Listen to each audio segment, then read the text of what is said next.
नमस्कार दोस्तों, स्वागत है आपका हमारे YouTube चैनल यूनिक स्टार पर। दोस्तों, मैं देव प्रकाश आप लोगों के बीच एक इम्पोर्टेंट टॉपिक मेला लेकर आया हूं, जो टेट, सुपर टेट अथवा सी टेट या फिर हर किसी एग्ज़ाम में एक ना एक पूछा रहता है। तो आज हम कोशिश करेंगे दोस्तों कि मेला को इस तरीके से पढ़ें कि सारी चीज़ें एक बार पढ़ने के बाद याद हो जाए। तो आइए देखते हैं आज का इम्पोर्टेंट टॉपिक मेला। दोस्तों, यहाँ पे मैंने एक छोटी सी स्टोरी लिखी हुई है कि बलिया के दादा ने बरेली की उत्तरा से शादी कर ली। अब देखना यह है कि बलिया एक जगह है जहाँ पे एक मेला लगता है, दादरी मेला लगता है, जो पशुओं का मेला है। तो याद रखना है कि बलिया के दादा, यानी दादा कहाँ के हैं? बलिया के, यानी दादरी मेला जो पशुओं का लगता है वो कहाँ लगता है? बलिया में लगता है। ने बरेली की उत्तरा से शादी कर ली। बरेली की उत्तरा यानी कि यहाँ पे जो बरेली है, बरेली में एक मेला लगता है जिसका नाम उत्तरायणी मेला। अब देखिए, उत्तरा से हो जाएगा उत्तरायणी मेला, यानी कि बलिया में दादरी मेला और बरेली में उत्तरायणी मेला। बलिया के दादा ने बरेली के उत्तरा से शादी कर ली और मेरठ से चलने वाली नौचंदी एक्सप्रेस, और आप लोग जानते हैं कि नौचंदी मेला भी लगता है। तो यहाँ पे हमें याद रखना है कि कौन सा मेला? तो नौचंदी मेला कहाँ पे लगता है? तो ये लगता है मेरठ में। बड़े आराम से याद हो जाएगा दोस्तों, बस थोड़ा सा इंटरेस्ट लीजिए और चीज़ों को देखिए। देखिए, नौचंदी यानी कि मेरठ में नौचंदी, यानी मेरठ से चलने वाली नौचंदी एक्सप्रेस से लक्ष्मण मेला देखने लखनऊ, यानी लक्ष्मण मेला कहाँ पे लग गया? लखनऊ में। तथा खिचड़ी मेला देखने कहाँ गए? गोरखपुर, यानी गोरखपुर में खिचड़ी मेला और लखनऊ में जो है लक्ष्मण मेला। वहाँ देवा रे देवा, गणपति देवा, यानी देवा शरीफ मेला। याद रखिएगा, इससे क्या होगा? ये है आपका देवा शरीफ मेला, देवा शरीफ मेला, देवा रे देवा, देवा शरीफ मेला। बार बार क्या चल रहा था? गीत चल रहा था। तो यानी कि बार बार से हो जाएगा बाराबंकी। बाराबंकी में कौन सा मेला लग जाएगा? देवा रे देवा, यानी देवा शरीफ मेला, बाराबंकी, क्योंकि बार बार गीत चल रहा था। देवा रे देवा, यानी देवा रे देवा, देवा शरीफ मेला, बाराबंकी। आगे बढ़ते, अब कार्तिक का महीना आ गया। कार्तिक का महीना आ गया यानी कार्तिक मेला। कार्तिक का महीना का तात्पर्य यह है कि यह भी क्या है? एक मेला है, कार्तिक मेला आ गया। पत्नी ने कान पकड़ा। अब कार्तिक का महीना आ गया, पत्नी ने कान पकड़ा और बांदा ले गई। तो याद रखिएगा, कान पकड़ा से कानपुर। कार्तिक मेला कहाँ लगेगा? कान से कानपुर, कानपुर, यानी कि कान से क्या हो जाएगा? कानपुर। याद रखना है इसको। तो कानपुर में कार्तिक मेला लग गया। अब उन्हें बांदा ले गई, वहां काली माँ का दर्शन किया। बहुत ही इंपॉर्टेंट मेला है ये, कालिंजर का मेला, कालिंजर मेला। दोस्तों, ये कालिंजर मेला कहाँ लगता है? बांदा में। कालिंजर मेला कहाँ लगता है? बांदा में। वहां पे काली माँ का दर्शन किया। नवरात्र में, यानी कि नवरात्र का मेला, यानी कि ये भी एक मेला है, नवरात्र का मेला में वहां की एक देवी को पटक कर बलराम भैया मार रहे थे। अब देखिए, एक देवी को पटक कर, यानी कि देवी पाटन मेला, देवी पाटन मेला इंपॉर्टेंट है दोस्तों, याद रखना। देवी पाटन मेला कहाँ पे? तो पटक कौन मार रहा था? बलराम भैया, बलरामपुर में। याद रखिएगा, बलरामपुर में। कौन सा मेला? देवी पाटन मेला, बलरामपुर। याद रखना है, देवी पाटन मेला, बलरामपुर। अब पति ने कहा चलो रामायण सुनने, यानी कि ये भी एक मेला है, रामायण मेला। रामायण सुनने अयोध्या व चित्रकूट चले। तो रामायण मेला कहाँ लगता है? अयोध्या व चित्रकूट में। और अंततः रामनवमी के दिन रामनवमी मेला, ये भी एक मेला है, रामनवमी मेला। यह अयोध्या में लगता है और झूला मेला भी अयोध्या में लगता है। तो झूला मेला और रामनवमी मेला, रामायण मेला तीनों कहाँ पे लगता है? तो अयोध्या में लगता है। इस बात को याद रखना है, झूला मेला। इस प्रकार से हम इतने सारे मेलों को बड़े आराम से याद कर लेंगे, इसमें कोई झिझक नहीं है। और एक बार इसको आप नोट करके 2 बार इसको पढ़ लीजिएगा और अच्छे से नोट बना लीजिएगा। गारंटी के साथ पूरा का पूरा याद हो जाएगा कि बलिया के दादा ने बरेली की उत्तरा से शादी कर ली और मेरठ से चलने वाली नौचंदी एक्सप्रेस से लक्ष्मण मेला देखने लखनऊ तथा खिचड़ी मेला देखने गोरखपुर गए। वहाँ देवा रे देवा बार बार गीत चल रहा था। बड़ा इजी है कहानी, इसमें कोई भी इफ बट नहीं है, बहुत आसानी से याद हो जाएगा। आगे मैं कुछ और मेलों को बताने जा रहा हूँ, ध्यान दीजिए। अब देखते हैं शाकुंभरी मेला। देखिए शाकुंभरी मेला जो है वो सहारनपुर में है, सहारनपुर। याद रखिएगा, शक की बात हो रहा है। शक और शक जो करता है, शहर के लोग रहते हैं, शहर में शक की बातें ज़्यादा होती हैं। देखो याद करना है दोस्तों, शहर में शक की बातें ज़्यादा होती हैं। गोविंद साहब मेला, और याद रखिएगा हम लोग जानते हैं कि गोविंद साहब और बाबा साहब, गोविंद साहब और बाबा साहब यानी कि अंबेडकर नगर। बाबा साहब किसे कहते हैं? अंबेडकर जी को कहते हैं। तो अंबेडकर नगर में क्या है? तो गोविंद साहब मेला यानी बाबा साहब मेला। याद रखिएगा इनको क्या कहते हैं? बाबा साहब। तो बाबा साहब कहिए गोविंद साहब, बाबा साहब गोविंद साहब, बाबा साहब गोविंद साहब, अंबेडकर नगर मेला याद हो जाएगा। आगे देखते हैं बटेश्वर मेला। बटेश्वर मेला, शिव बारात और सुलहकुल मेला, ये तीनों लगता है आगरा में। अब याद रखने के लिए हमें क्या करना होगा? देखिए बटेश्वर, अगर हम इसे कहें कि बेटे सुलह करने शिव बारात के साथ आगरा जा। बेटे सुलह करने, बटेश्वर सुलहकुल करने शिव बारात के साथ आगरा जा, यानी कि शिव बारात मेला भी क्या हो जाएगा हमारा यहीं पे हो जाएगा। तो इस तरीके से आगरा में बेटे सुलहकुल मेला और शिव बारात, राम बारात भी यहीं पे लगता है। देखिए आगरा में एक और है राम बारात। तो शिव बारात राम बारात दोनों हो जाएंगे आगरा में। सुलह करने बेटा जा रहा है इन दोनों बारात के साथ, तो याद रखने के लिए बड़ा आसान हो जाएगा।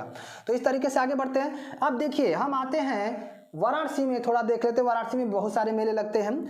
नकटया मेला बहुत ही प्रसिद्ध है। देव दीपावली जो कि घाटों पर दीपों को लगाया जाता है। ध्रुपद मेला, संकट मोचन संगीत समारोह, रथ यात्रा मेला, भरत मिलाप। याद रखिएगा हमारा वाराणसी एक धार्मिक शहर है और बहुत ही प्राचीन शहर है। वहाँ पे देख रहे हैं देव दीपावली, देवों की बात हो रही है। ध्रुपद मेला, संकट मोचन जहाँ पर कि हम देखते हैं हनुमान जी का मंदिर है।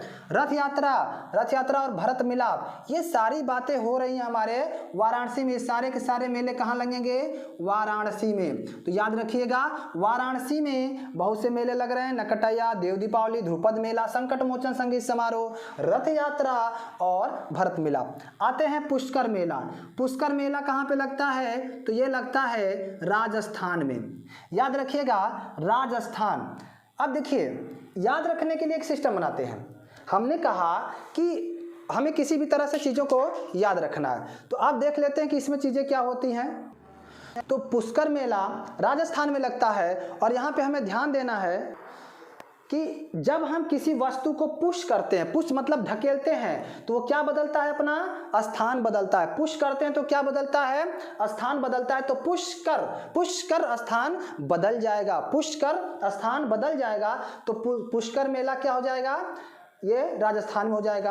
अजमेर, जहां अजमेर शब्द लग गया तो राजस्थान में चला जाएगा। और याद रखिएगा पुष्कर मेला ऊंटों का मेला है, ऊंटों का मेला। और पुष्कर में एकमात्र ब्रह्मा की मूर्ति भी है। सलासर मेला, सर मतलब तालाब होता है। और आप जानते हैं कि राजस्थान में बहुत से तालाब हैं क्योंकि वहां पे पानी की किल्लत है। तो सलासर मेला कहाँ पे जाएगा? राजस्थान। और यहीं पर होता है एक और उत्सव जिसे हम कहते हैं हाथी उत्सव।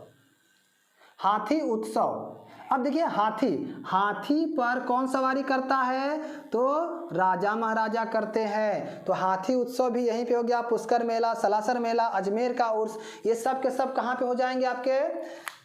ये सब राजस्थान में हो जाएंगे। इस तरीके से हम और भी यहाँ पे देखते हैं रंगोली और बिहू उत्सव। रंगोली और बिहू उत्सव की बात करें तो ये असम में मनाया जाता है। तो याद रखने के लिए दोस्तों हम देख सकते हैं कि जो बहू है, कहाँ की बहू? असम की बहू क्या बनाती है? रंगोली बनाती है। असम की बहू क्या बनाती है? रंगोली बनाती है। मैं मुख्य मुख्य मेलों की बात कर रहा हूँ। असम की बहू क्या बनाती है? रंगोली बनाती है। रथ यात्रा, रथ यात्रा उड़ीसा के पुरी में निकलती है। याद रखिएगा, पहले जो रथ हुआ करते थे जिससे लोग युद्ध करते थे, राजा महाराजा या योद्धा लोग, तो वो रथ पहले क्या करते थे? उड़ते थे। वो रथ क्या करते थे? उड़ते थे। तो यहाँ पे भी देखें तो रथ कैसा है? तो उड़ने वाला, उड़ी। रथ क्या हुआ? उड़ी। तो रथ यात्रा, रथ उड़ने वाला यानी उड़ीसा, उड़ी से बना उड़ीसा।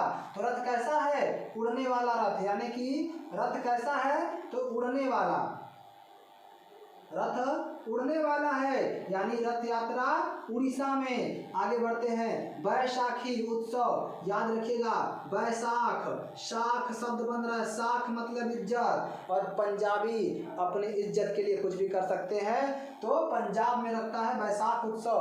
बैसाख उत्सव, बैसाखी उत्सव जो है पंजाब में लगता है। अब आते हैं युगादि, नववर्ष त्योहार। देखिए गांधी से बन रहा है गांधी, और गांधी का जन्म स्थान है पोरबंदर। तो पोरबंदर जो कि गुजरात में पड़ता है, तो यहाँ पर युगादि नववर्ष त्योहार माना जाता है।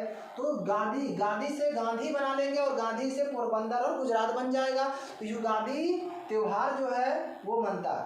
अब देखिए, हमने गीता में सुना है, पढ़ा भी है कि कर्म कर फल की चिंता मत कर, लेकिन हम कहेंगे कर्म कर और हार की चिंता मत कर। हार की चिंता मत कर। दोस्तों, हमें अपना कर्म करना है, हारना जीतना तो समय बताएगा। हम अगर ईमानदारी से अपना कर्म करते हैं तो हारना तो नहीं है, ये तय है। और इसी हार में अगर हम लगा दें बी, तो ये हो जाएगा क्या? बिहार। तो कर्मा पर्व कहाँ पे होता है? बिहार। कर्म कर हार की चिंता मत कर, बिहार की चिंता मत कर, कर्म कर हार की चिंता मत कर। दोस्तों बड़े आसानी से याद हो जाएंगे। आगे देखते हैं लोसंग उत्सव। लोसंग, हम जब कहीं घूमने जाते हैं तो हम कहते हैं ना कि अपने संग लो। क्या लो? रुपए पैसे। और रुपए पैसे यानी कि सिक्किम से सिक्के, यानी कि लोसंग क्या? सिक्के। लोसंग सिक्के, लोसंग सिक्के। तो लोसंग कहाँ पे मनाया जाता है? सिक्किम में। छठ पर्व, वही छठ पर्व पे कर्म करो और हार की चिंता मत करो, यानी ये भी कहाँ पे है? बिहार। और इसमें सूर्य पूजा होती है। इसमें किसकी पूजा होती है? सूर्य की पूजा होती है। दुर्गा पूजा, दुर्गा पूजा जो उत्सव है, यह दुर्गा पूजा उत्सव पश्चिम बंगाल में है। पश्चिम बंगाल में है। पश्चिम बंगाल में दुर्गा पूजा उत्सव है। दोस्तों इस बात को याद रखना है कि यह जो उत्सव है वो पश्चिम बंगाल में है। आगे देख लेते हैं। आगे जो है सबसे बड़ी बात हमें याद रखना है कि सबसे अधिक मेला कहाँ पे लगता है। तो याद रखिएगा, सबसे अधिक मेला लगता है मथुरा में। सबसे अधिक मेला कहाँ लगता है? मथुरा में लगता है। और सबसे कम मेला ये लगता है आपका पीलीभीत में। पीलीभीत में सबसे कम मेला कहाँ पे लगता है? पीलीभीत में लगता है। सबसे कम मेला लगता है पीलीभीत में। और भारत का सबसे बड़ा धार्मिक मेला कहाँ पे लगता है? धार्मिक मेला तो ये लगता है कुंभ मेला। अब देखिए, कुंभ 4 जगहों पे लगता है, इस बात को याद रखिएगा। कुंभ 4 जगहों पे कहाँ कहाँ लगता है? तो एक लगता है हरिद्वार, एक लगता है इलाहाबाद, एक लगता है उज्जैन, और एक लगता है नासिक। ये महाराष्ट्र में पड़ता है। उज्जैन एमपी में पड़ता है, यूपी में पड़ता है, और यह यूके में पड़ता है। तो इस तरीके से यह सारे जो धार्मिक मेला है जो कुंभ है, यह 4 जगहों पे लगता है और मैंने बता दिया कहाँ कहाँ पे लगता है। दोस्तों इस तरीके से हमने कुछ महत्वपूर्ण मेलों की बात कर ली। अब हमको देखना क्या है कि कुछ छूटे, जैसे मिर्ज़ापुर का मेला लगता है जो विंध्याचल वाला, वो भी हमारे मिर्ज़ापुर में लगता है। तो ये सब छोटे छोटे मेले हैं जो आप खुद पढ़ेंगे, लेकिन जो मुख्य मुख्य मेले थे मैंने बताने की कोशिश की है पूरी की पूरी। और इस तरीके से आप अगर कोशिश करते हो तो सारी चीज़ें याद हो जाएंगी और मेला में इससे अधिक नहीं पूछता है। आप कोशिश करके इतना याद कर लीजिए। आगे फिर मैं मिलूंगा और आगे मैं कुछ और इंपॉर्टेंट चीज़ों की बात करूंगा। तो दोस्तों इस प्रकार से हम मेला समाप्त करते हैं यहाँ पे। आगे जब भी मिलेंगे तो नए टॉपिक के साथ, और मैं आशा करता हूँ कि यह टॉपिक अब आपको याद हो जाएगा और आप इसे अच्छे से नोट्स बनाकर रख लेंगे। आगे हर एग्ज़ाम में आपको यह सहयोग करेगा। धन्यवाद।